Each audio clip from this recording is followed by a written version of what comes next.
Blamed for terrorist atrocities on at least 3 continents, Osama bin Laden was the target of perhaps the largest U.S. manhunt in history.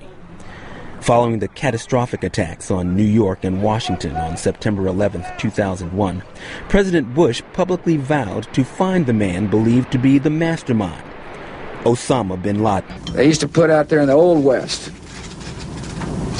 a wanted poster. It said, "Wanted, dead or alive." All I want, America wants him brought to justice. But bin Laden's image as the world's most wanted terrorist stands in sharp contrast to his peaceful and comfortable upbringing. Born March 10, 1957, he was one of more than 50 children of a wealthy Saudi construction magnate who died when Osama bin Laden was a teenager. Raised in the opulence of Saudi Arabia's upper class, rubbing shoulders with members of the ruling royal family, bin Laden went on to pursue an engineering degree and seemed headed for work in the family business. But his life forever changed when, in 1979, the former Soviet Union invaded Afghanistan. Bin Laden, like many Muslims, left home to join the fight against the Soviets, although at first his participation amounted only to logistical support for new recruits to the Afghan Mujahideen Islamist fighters, the same ones supported by the United States. But in the mid-1980s, bin Laden decided to use his share of his family's wealth to form his own militia force, which later became known as Al-Qaeda, Arabic for the base. After the Soviets withdrew, bin Laden returned home, but kept ties with former veterans from the Afghan war and maintained an interest in other Muslim causes. Another major turning point in life came in 1990 when Iraq invaded the oil-rich Persian Gulf state of Kuwait, prompting Saudi Arabia to invite U.S. troops to deploy within its territory.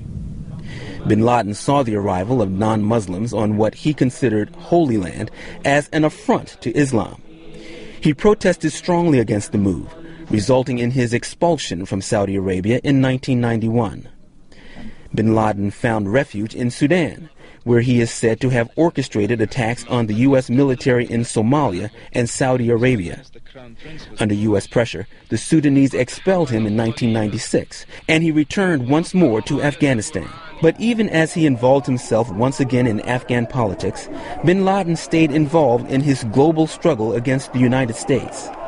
He allegedly masterminded the 1998 bombing of American embassies in Kenya and Tanzania. Stopping bin Laden became the top priority for the United States following the New York and Washington attacks in 2001, which claimed more than 3,000 lives.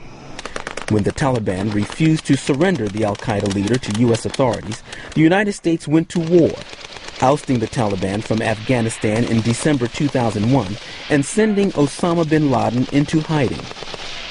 In his years at large, bin Laden released a series of audio tapes condemning the United States, causing great frustration for Washington, a frustration that has now ended.